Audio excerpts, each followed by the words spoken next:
já conheci o Cezinha, que já toca Mandolin também. O Cezinha já deu umas dicas pra ele, ó, faz isso aqui, você vai tocar. Inclusive, a gente até pode entrar um pouquinho depois nesse lance da linguagem, né? Que o Bluegrass, ele tem uma coisa, uma linguagem bem própria, assim, por isso que a gente usa capo sempre e tudo mais. Então vamos lá. O Bluegrass, ele antecedeu o country, né?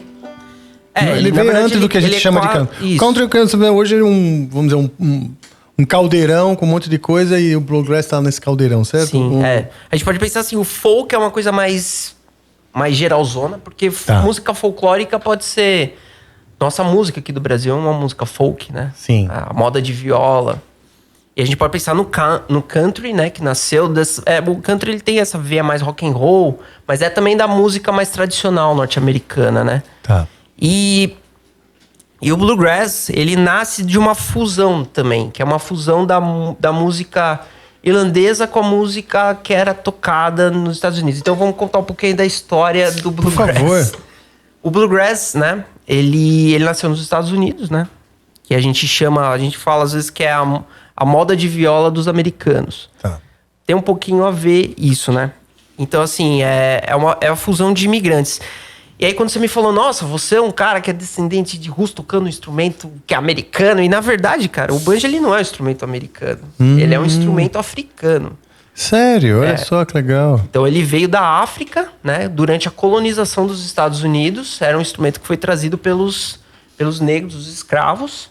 Ué. E aí, quando os caras chegavam nos Estados Unidos, os imigrantes, eles iam para uma fazenda, algum lugar trabalhar.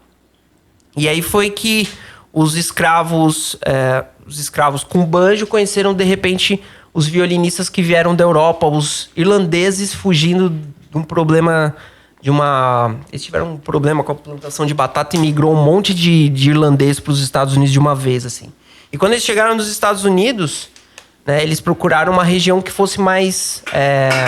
com um clima mais condizente com o que eles tinham lá na Irlanda, na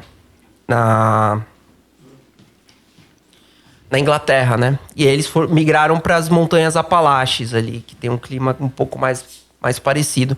E aí eles, com esses escravos, os caras tocando aqueles temas irlandeses, né?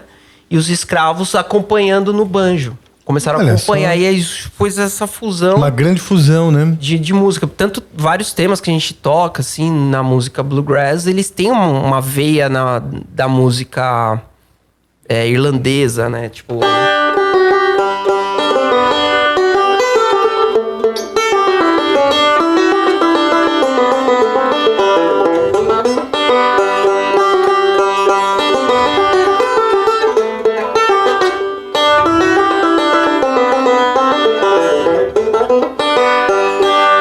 Ah, que legal. Sim. E daí os caras faziam isso e os escravos acompanhavam, né? Naquela época os caras não tocavam assim com essas dedeiras, né? Então... E a corda, será que já era de metal, assim? A corda? Ah, a corda do instrumento. Não, a corda eu acho que na verdade era feita de tripa, de animal, né? Era uma... Mas já tinha, por dizer, a pele também. A pele não era essa pele sintética, né? Eles eram couro animal mesmo, que eles esticavam, né? Não, mas a minha pergunta era, tipo, se já tinha essa coisa de ter uma pele e tal, estrutura. Porque me parece também que essa pontezinha lembra muito a do violino, dos instrumentos, sim, né? Sim. Deve ter alguma fusão maluca aqui na construção. Sim, na verdade esse tipo de construção de instrumento, que é uma pele esticada em cima de um porongo, né? Os caras têm uma semente, né? Você imagina uma semente, aquela semente grandona assim. Aí você corta a tampa dele e estica uma pele animal ali em cima. Ele vira tipo uma cabaça? Uma cabaça, exatamente. O porongo... Acho que no Rio Grande do Sul que eles falam muito porongo. Ah, né? Cabaça é porongo. Legal. Ok. E aí eles esticam essa pele animal em cima dessa caixa ressonante e aí vira um instrumento, né? Pode ser um... Entendi. E aí anexaram um braço e virou um instrumento de cordas, né? Muito legal. E o estilo que os caras tocavam, antigamente não tinha finger picks, não tinha nada. Então os caras tocavam mais batido, né? Assim...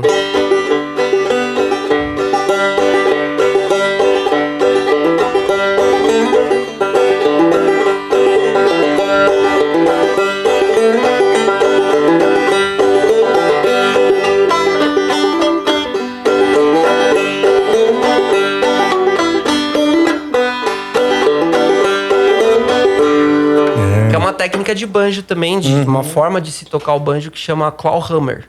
Tá. Você... E aí toca sem a dedeira? Sem as dedeiras, né? Você vai pôr a sua mão como se fosse uma garra, né? E aí você vai... Peraí, que essa aí tá mais fácil pra mim, acho. Então, peraí, rapidinho, deixa eu fazer uma interrupção. Você me deu um exercício, uma primeira aula, um primeiro toque. E eu precisaria realmente passar uma semana estudando.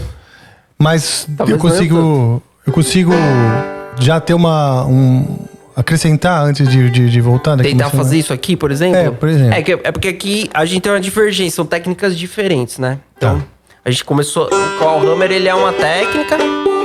Então, o que eu tô fazendo aqui? É quase como se fosse o alternating thumb roll, só que eu tô batendo a 3, aí eu vou pra 1, e aí já no reflexo eu bato o polegar na 5 aqui, ó. Eu vou bater a 1 e a... Ops, faz de novo.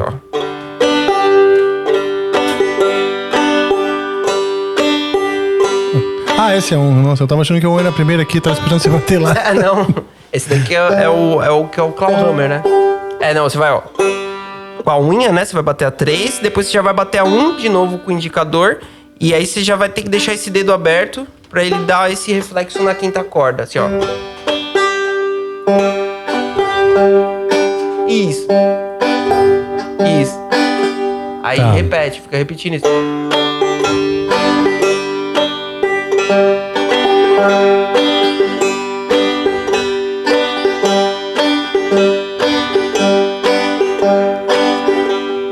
Eu não tô conseguindo fazer assim com o braço, mas... Não, vê que muito você tá legal. abrindo a mão, não tem problema, pode ser também. Difícil controlar o ritmo, né? Mas você vê que ele é uma coisa mais percursiva, né? Porque os caras na época não tinham esse lance da percussão. Então o banjo, ele fazia essa parte mais percursiva, né?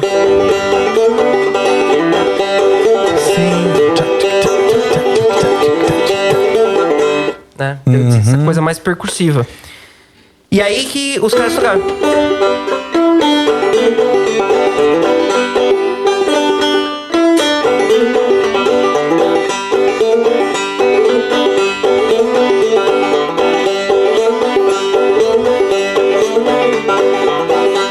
Eles que legal. Assim.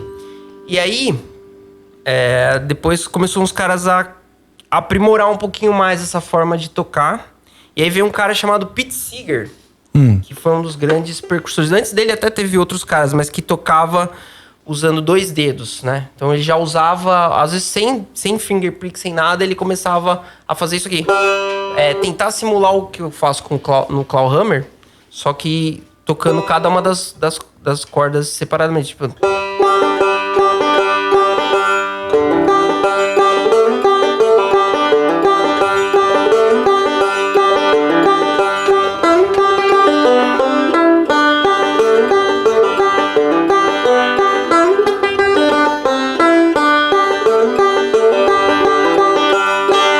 Essa técnica chama two finger style. Você está usando 2 dedos. Tá. E foi a técnica que veio depois do clawhammer, né? Tentou aprimorar um pouquinho o clawhammer. E aí depois disso veio um cara chamado Earl Scruggs que mudou tudo na linguagem do banjo. Esse cara, guarda bem esse nome. Earl Scruggs. Que ele começou tocando two finger style, depois ele passou para o que veio a se chamar de three finger style. Que é você usar os 3 dedos. Tá. E aí você usar essa técnica dos rolls, né? Aí é aquela música que eu tava tocando. Ele toca assim.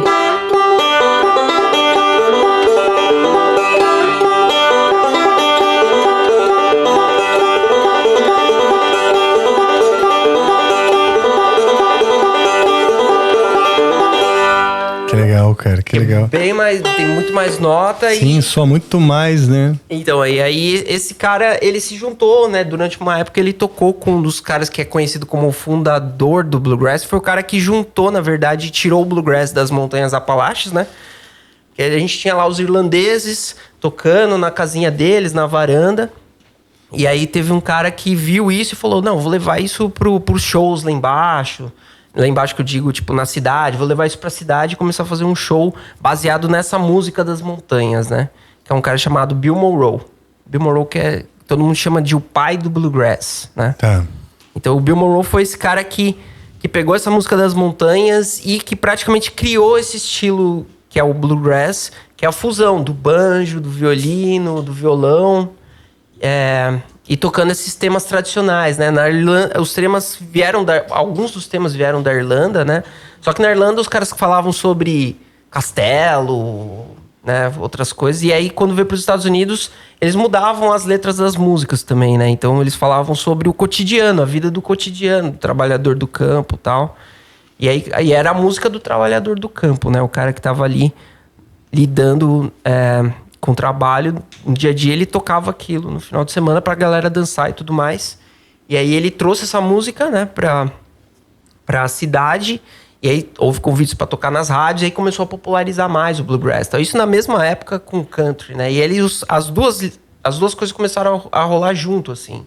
Esses dois mundos diferentes. Cara, muito interessante. Então deixa eu te perguntar. Porque você falou, tocar em rádio, então nós estamos falando aí já 1920, sei lá. Sim, exatamente. E antes disso, então, você falou 4 nomes, né? Importantes. O do primeiro lá, o Earl Scruggs, ele vem depois, na verdade. Ele já vem depois da época que começou a popularizar o Bluegrass, né? Que aí ele veio com esse jeito de tocar totalmente diferente o banjo, né? Tá. Aprimorando. Mas então é uma coisa mais do século passado. Antes disso não existia, vamos dizer, essa história. Então o Bluegrass nasceu o Bluegrass mesmo é da década de 30 pra frente. Né? Que fez esse cara chamado Bill Monroe. Tá. Antes disso era chamado de Old Time Music. A música lá da Irlanda, né? Que é a música deles. Old Time Music. E aí ele pega essa Old Time Music, mistura com populariza, traz as letras do cotidiano do trabalhador americano, né? Vai falar do campo, vai falar do trabalho, né? Da fazenda, da criação, esse tipo de coisa. E é isso que o Bluegrass fala, né? Por isso que é muito associado com a moda de viola dos americanos, sabe? E aí o termo Bluegrass, qual que será a origem? Grama azul? Grama azul. É porque eles dizem que ele nasceu no Kentucky, o Bluegrass. Eles dizem que a grama no Kentucky ela é um pouco mais azulada. E aí o Bill Monroe, ele via isso, ele falou, vou criar algo que remeta ao lugar de onde eu vim, né? Tipo, uma grama azul. E é engraçado, o Almy Sutter tem uma música que chama Capinha Azul. Que é por causa do Bluegrass, é uma música de Bluegrass, assim. Olha só, cara, que legal. Puta, eu sou um fãzão do Almy Sutter.